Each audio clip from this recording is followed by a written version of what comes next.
Welcome to Real Estate Investing for Professional Men and Women, the podcast that guides professionals to financial prosperity. Join our community and let's start building your wealth. Here's your host, Gary Wilson. Hi, everyone. This is Gary Wilson, and welcome to this week's live Real Estate Investing for Professional Men and Women. Kind of a unique podcast. Chances are you're a chiropractor, an engineer, a dentist, a pilot, even teachers and firemen, policemen are part of the following here. So if you haven't already subscribed and you like what you're listening to, please go ahead and feel free to do so. Stitcher, iHeart, Radio, iTunes, 75 different channels.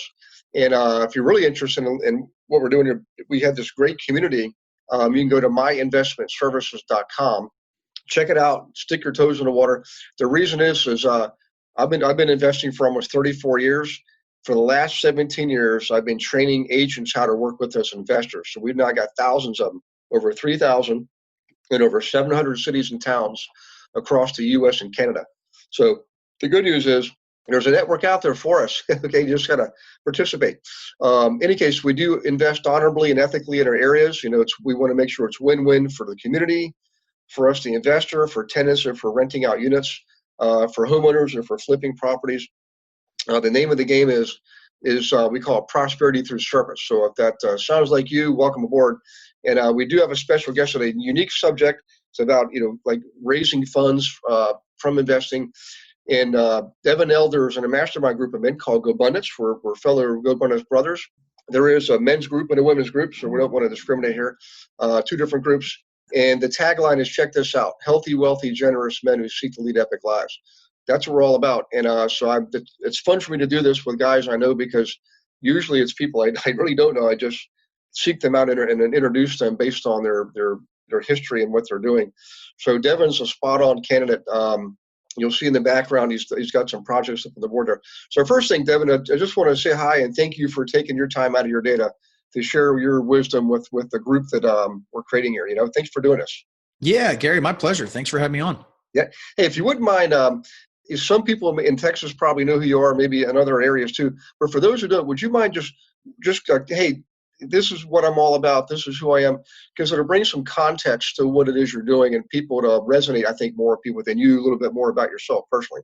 Yeah, of course. So my firm is based in San Antonio, Texas. Pretty much all of our assets are here. We've got a little over 1,100 doors of multifamily assets. This is B and C stuff, so 70s and 80s construction, where we can go in and make some improvements. And the whole thing is really investor return driven. So we're looking for a certain return threshold for our investors, and we put together a syndication. Your audience may be familiar. And we go out and we buy these things, we improve them and hold on to them for a few years for cash flow. And then at some point we dispose them. And so we've kind of got that cycle going. Mm-hmm. And so that's what we're doing here in San Antonio is trying to find the next project to take down that we can go make some improvements on. Awesome. Well, I appreciate that. I'm somewhat familiar with the area, not a lot, but I've been in Texas a lot teaching, and I mean literally all over the state. And in one of the towns I found not too far from me, I think it's called Fredericksburg. It's like a small little bedroom community, but man, what a great little area to invest in. So it's amazing. So do you branch outside your area, by the way? Do you stay strictly in San Antonio, or do you go, how far do you go, by the way? Yeah, that's a good question. I get that question weekly from brokers. Hey, we got this one over here. It's not in San Antonio, but you want to take a look. And really just as a matter of conserving resources, it's really just San Antonio for now. We bought a property last year in a small town called Seguin, which is essentially San Antonio. It takes me about 35 minutes from my office to that property. So, it's basically San Antonio. But unlike a lot of guys that are doing what I'm doing, we're not looking at Atlanta or Jacksonville or Phoenix. Right. There's just, frankly, to be frankly honest, I don't want to get on a plane to go look at a deal that I have a very, very small chance of winning, right? In San Antonio, we can go 2 or 3 deals a week. It's great. I grab my acquisition guy. We go walk property, 20 minutes, meet the broker, go have some lunch, come back to the office. And we do that every day. And it, we know our win rate is going to be so low that it's okay to do that kind of in our backyard. So that's the strategy for now. Hopefully we're able to continue that way. I like it. Very, very efficient. And the good news is you get to go home at night. Absolutely. Yeah. So if you don't mind, talk a little bit about what so you got this great portfolio that you've been syndicating. Talk a little more about what you're doing when it comes to the financing of things, if you don't mind. And for me personally, been involved in REITs, closed-end mutual funds, syndications, where we had created a closed-end mutual fund one time where we raised funds. Not me personally. We had a guy from the Wall Street, basically a commodities broker. It was a tobacco commodities broker, and he raised all the funds. We use those to go buy portfolios of properties, and some of them we just basically farmed. We just basically sold right away. Some of them we fixed up and sold. Some of them we fixed up and kept for rentals. And what we did is we paid off the low end investors. People that only put in 10 grand, we just paid them off. People that put in 100,000, we kept them in, maybe made them part of profit sharing, equity share when we sold, things like that. But so if you dig a little deeper there, I want to have these dentists, these engineers, the firemen, policemen realize, they can participate in investing in a number of different levels. They don't have to physically buy a duplex and go look at it and see it and all that. They can work with guys like us. So if you don't mind, share a little bit about that, Devin, and I appreciate you doing that too, Yeah, perfect. So I give these talks once a month. Me and my longtime CPA teamed up to kind of host a dinner in San Antonio, right? We talk about just kind of at a high level, what do we do with these apartments? And the easiest way I found to explain it to somebody kind of outside looking in is, if you got $100,000 house and you go buy it with a bank loan, the bank's going to give you 75 grand. And you got to come up with a $25,000 down payment as a simple example that most people can wrap their heads around. Well, it's the same thing on a $10 million building. The bank's going to give us $7.5 million, and we've got to come up with a $2.5 million. Now, rather than me writing the check for $2.5 million and I'm done forever, I'm in one deal and that's it, I'm done. We say, hey, I'm going to put in some money. Our company's going to put in some money, but we're also going to bring on some investors for basically that down payment. Now, it's not called the down payment in our space, but for illustrative purposes, that's basically what it is. So we say, hey, and the way we structure it is we put it together as equity. So we've got the bank loan, and then we've got the remainder of equity, and that might be 25% of the total project capitalization. And then we want to go out, buy the property, make some improvements, generate some returns every quarter, and some mailbox money, and then at some point there's a refinance or there's an exit. And that's when the investor will get, their initial capital back plus whatever gains on the back end. So it really is it's a cash flow play most of the time. It's kind of a multi-year hold. And there's also, the depreciation angle is huge for a lot of our investors, because if they haven't been exposed to that, and they put $100K in a project and then they get a $50,000 paper loss that year, they go, wow, okay, well, I got cash flow and a paper loss. That was great. Let's do some more of that, right? So that's definitely helpful. The thing I like, I've done all kind of real estate investing, rentals, flips, new construction, multifamily. The nice thing about putting together these apartment syndications is it really is a turnkey deal for the investors. It's a lot of work for us as the sponsor. Obviously, this is our job. It's what we do. But for the person that just invests passively, and I'm a passive investor myself in other people's deals, there's really nothing to do. I mean, there's literally nothing to do in terms of responsibility. You go on vacation for 6 months. It doesn't impact the business in any way. So you got to learn the business and vet the sponsor in the deal. So there's some education there. But once that's done and you participate in the project, it's completely hands off. So obviously a lot of folks like that, professionals that are busy, or everybody hears real estate's a great investment, and it is. But if you're the operator, it's a ton of work. Yeah, I mean, there's just two ways about it. So it's difficult for somebody that's already got a strong W-2 income to go, spend all their nights and weekends trying to renovate a fourplex or whatever it is. Right. Yeah, I agree. Hey, yeah. Now, back on the wall there, I see some examples. I know in the podcast, a lot of people can't see this, but is there one in particular you can think of that you're particularly proud of, either recent or in the past? Maybe you could kind of break down. I know you can't disclose names and things like that, but like an actual project, because I think that really will help it resonate with people, because I think you're going to probably get some calls out of this, quite frankly. Yeah, I'd be happy to. So, we got a couple of things on the wall here. I'd really, frankly, just picked those photos based on, my wife picked them out. Hey, I like this one. And I wanted I wanted a representation of kind of different projects we've done. So we got a townhome Nice. and an apartment this is actually my office that we're in that was pre-renovation. So just kind of a snapshot. I will talk about a property we purchased a couple of years ago that I'm pretty proud of because of it was a pretty heavy lift. Mm-hmm. At a high level, it was an all bills paid property, meaning the Mm-hmm. property was, had in excess of $200,000 a year in utility expenses that the property was bearing 100% of. It was also a really interesting deal. It was a 70s vintage property where the property was initially built as a 130 unit property, but at some point in decades past, some owner had taken 2 one-bedrooms on top of each other, put a spiral staircase in the middle, gutted the kitchen upstairs, and now they're calling it a 4-bedroom. So it was really kind of a hodgepodge 4-bedroom. Which took it down to a 106 unit property. And I think that might have worked for some of the Section 8, vouchers that the property had. And that was kind of the business plan. We looked at it and said, well, there's an opportunity here to convert to smaller units, convert it back to its original use, get a higher rent per square foot based on a smaller unit size, and get a higher unit count. And so at sale, we're looking better for the unit count there. So we went in, we did that all in year 1. We converted it 100% of the property from the property paying all the bills to residents paying bills. We did a nice renovation. We actually didn't raise the rents much, but we did say, hey, on lease renewals and new leases, you got to pay your own rent. So we took it from a all bills paid to a market rent property, which was no mean feat, and from 106 to 130. And, that's been very well reflected in the value of the project. It's cash flowing and we're distributing, returns to investors. And then we've got a nice chunk of equity there when we sell. And frankly, we also really kind of changed that little pocket of the community. It's kind of a rougher property when we took it over. We rebranded it.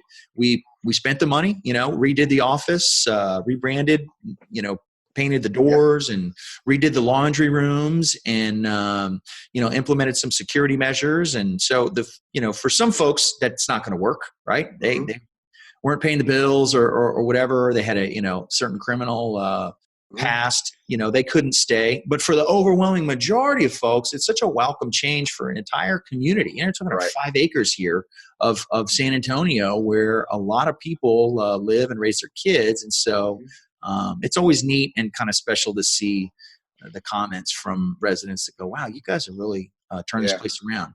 Well, I'll tell you what, I appreciate that example because you brought up a couple of key points, guys. So everybody listening, write this down or pay attention. One of the things we've always done is when we always look for opportunities to shift expense from us to someone else, in this case, the tenant. And a lot of times it has to do with utilities. So typically across the U.S. and Canada, there are utilities that are lienable and those that are not lienable. So lienable would be something like a water bill or a sewage bill because it's part of a municipal service that the municipality has to manage and maintain. So those type of things, what we do is we would generally keep them in our name, make sure they get paid.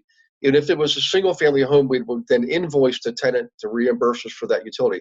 Now, the other utilities like gas and electric, we would absolutely split them out, go through the labor of installing new furnaces and water tanks and meters and things like that, wherever necessary, to shift the burden of the gas and electric bills from us, the owners, to the tenants, okay?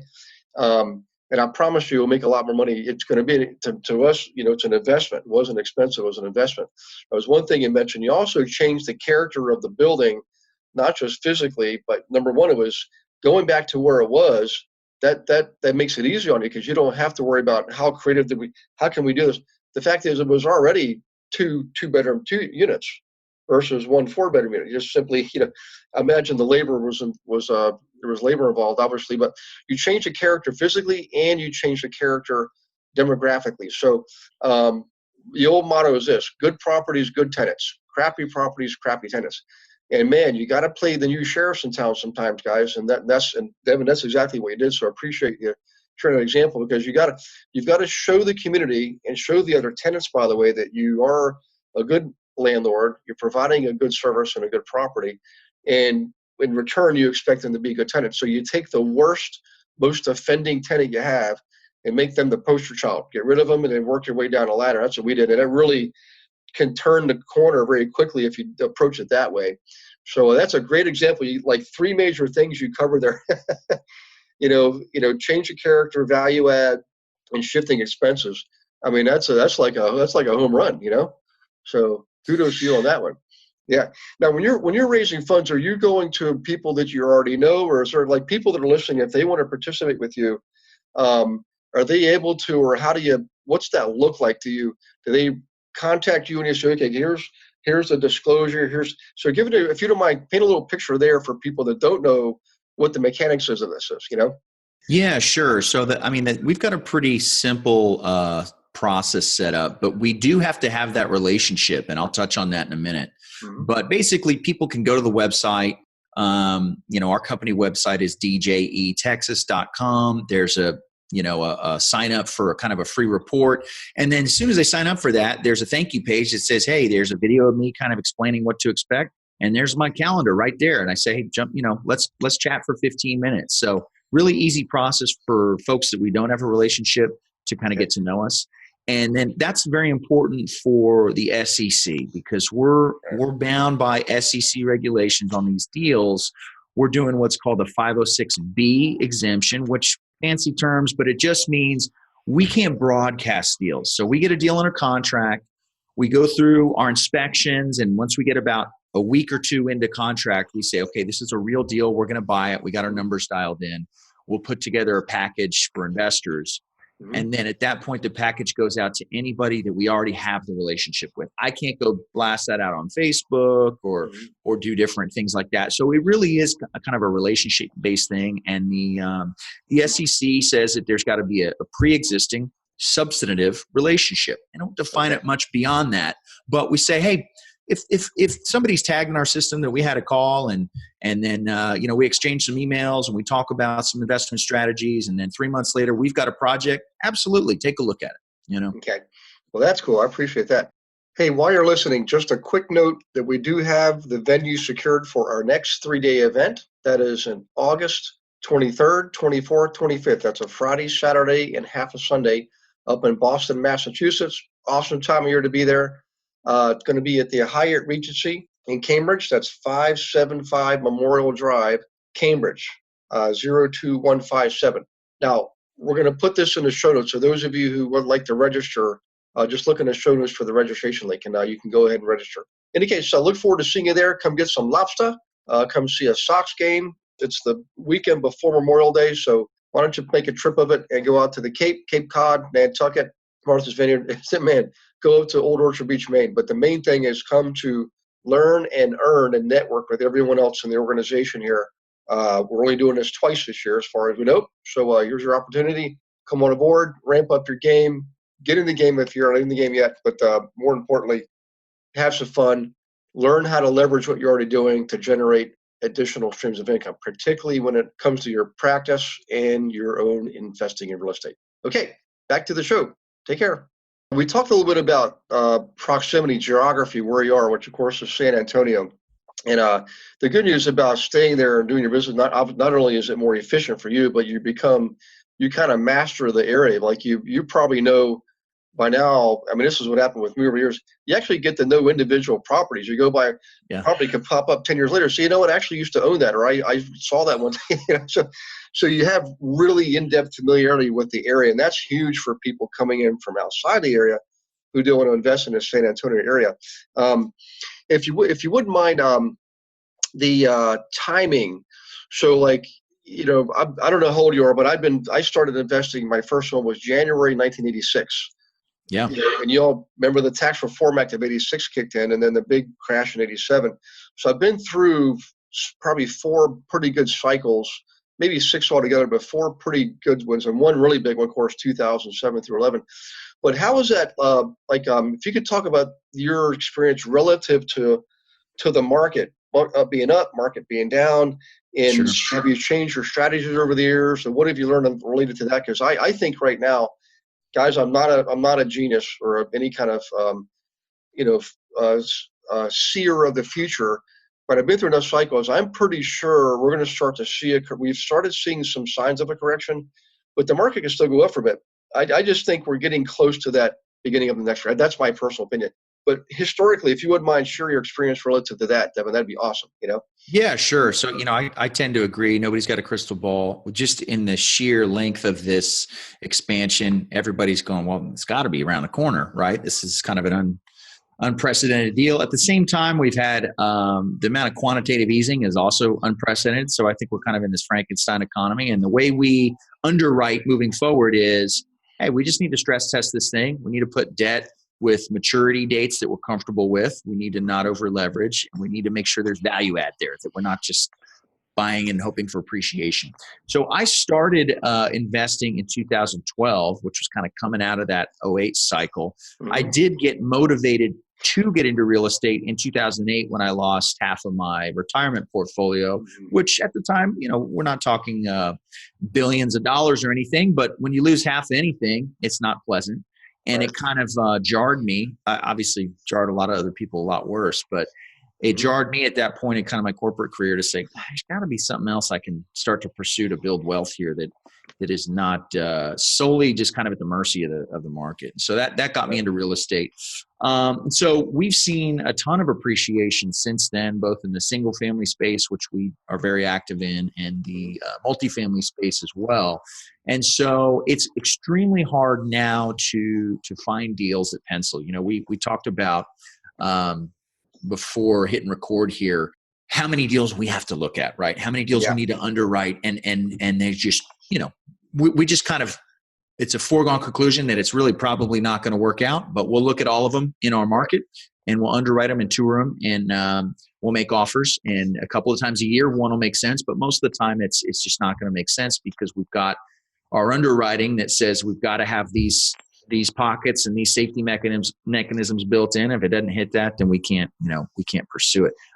So that's kind of our strategy right now, is just making sure that our debt maturities are we're comfortable with. Okay. And that there's an opportunity to create some value, to force some appreciation in these things, so that if we hit a dip, we've got some cushion there to ride anything out. And the idea is not that it wasn't impacted, but we were kind of flat for a little while. We didn't see values fall off a cliff. So still like San Antonio for that reason. I grew up here and I like it for that reason.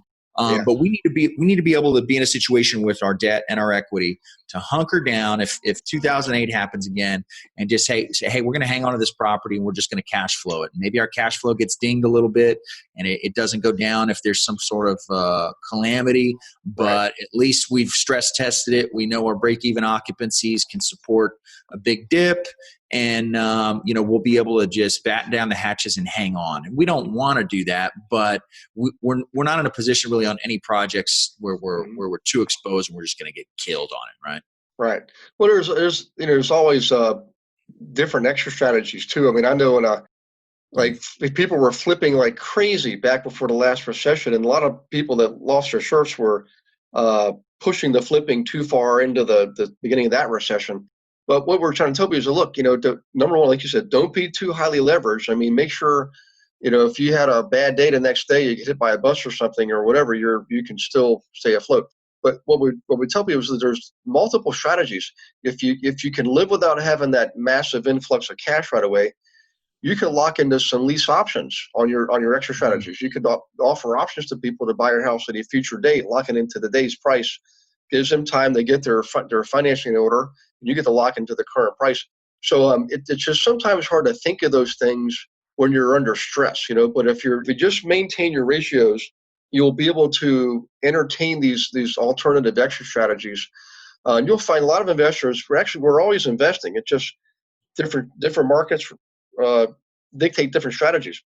So it sounds like you've done an excellent job of that. My gosh, and it's you got a lot of units under your belt. So you're obviously your record speaks for itself. And by the way, I appreciate you sharing all this, because I think it gives people a great way to view this, especially for people who are really busy. Like again, the practitioners that own their own practice are probably thinking, Gary, I love this stuff, but man, I don't have time to go look at the 10 fourplexes on a Saturday.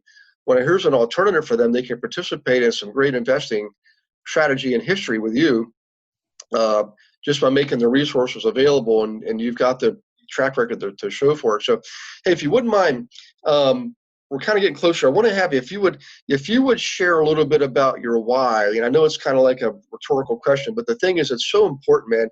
Like I know when I work with people personally, the younger folks are always say, I want to make more money. And well, I get it because I used to do the same thing.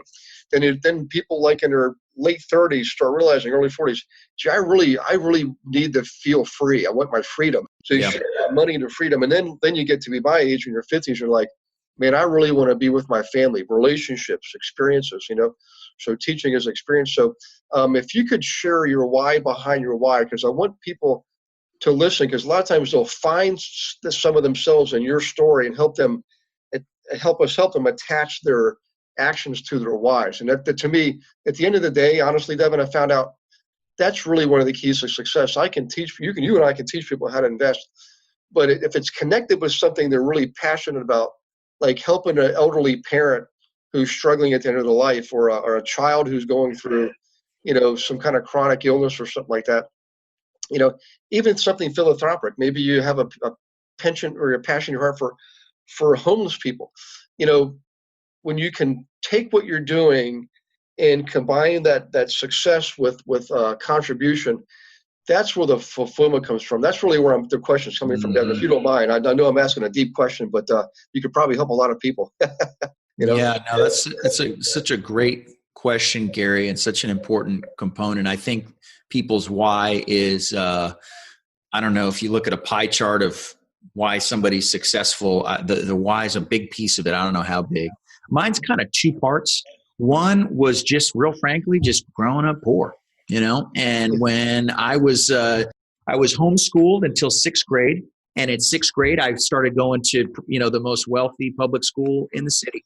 And it was like, I never got over that shock, and so it created a lot of, it created a lot of kind of angst for me growing up to say, I'd we were using somebody else's address to go to the school, and my parents would put me on this bus. I'd ride for an hour to go from our not great part of town to this really great part of town. And, as a kid, it was just kind of jarring. And so I had been around a lot of wealth at an early age, but it was like my face pressed up against the glass going, wow, I can see people leading this life.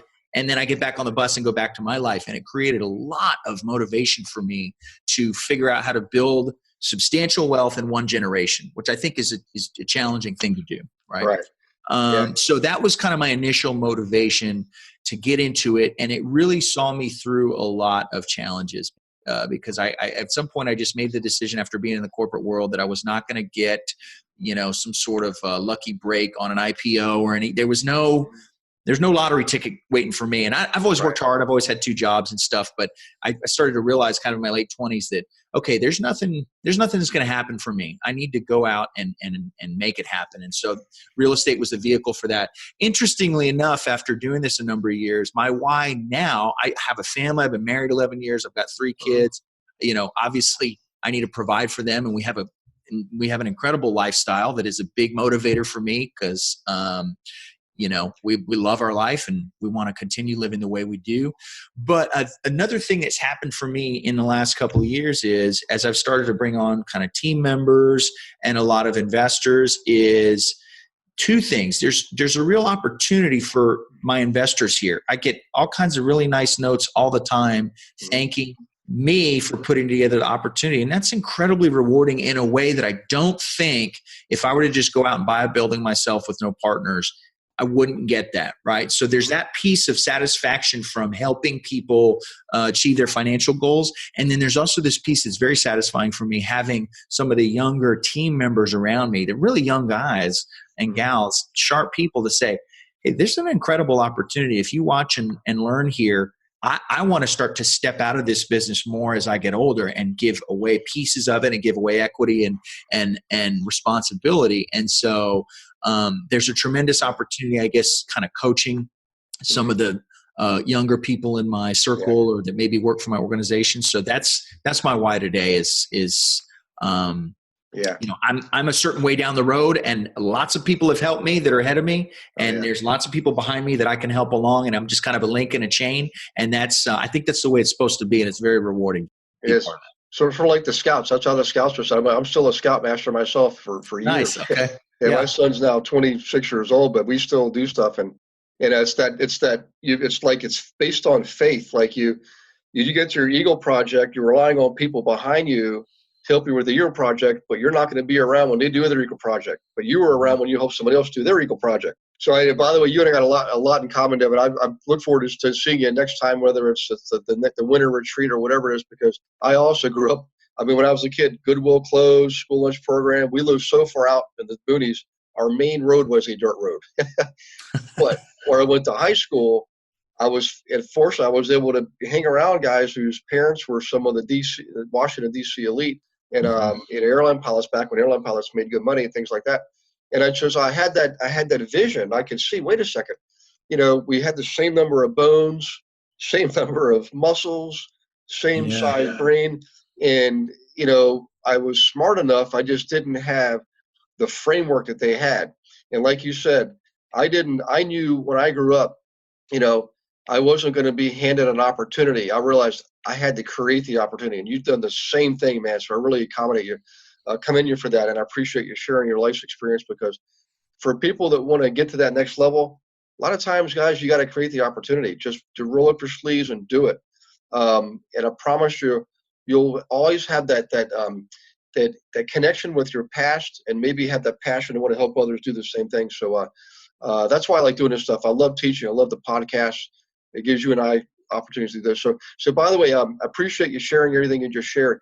But if people want to connect with you, going through the formal process to work with you, how can they connect with you, Devin? If you don't mind sharing a website or something, a report you've written, or send anything like that, you don't mind sharing.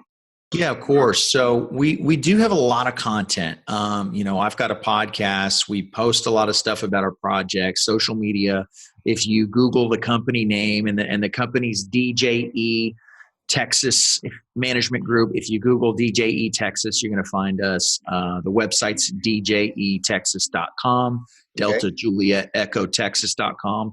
And on just about every page of the website, there's kind of a report that you can click to download. And if you opt in there, you get basically, it was designed to take somebody that's got not a lot of familiarity with multifamily passive investing and give them the overview, why we do it, what kind of returns to expect, what we look for, a little bit about our company. So there's that kind of free overview there. And then there's also, once you kind of opt in for that, the opportunity to just schedule a call, and there's click a couple buttons and jump on my calendar.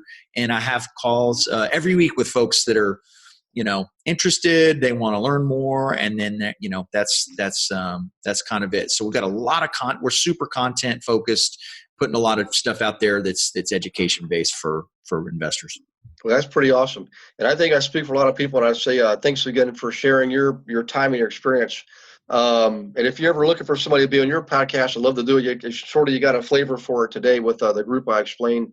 And actually probably help your podcast a lot. A different subject, different day, but keep that in mind. I'd love to be a guest on yours too, if you'd like. Excellent. Thank you.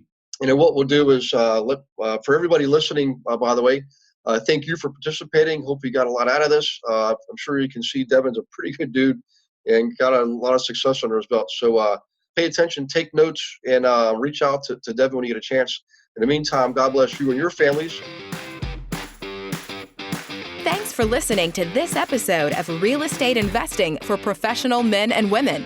Be sure to go to myinvestmentservices.com to join our community and start building wealth today.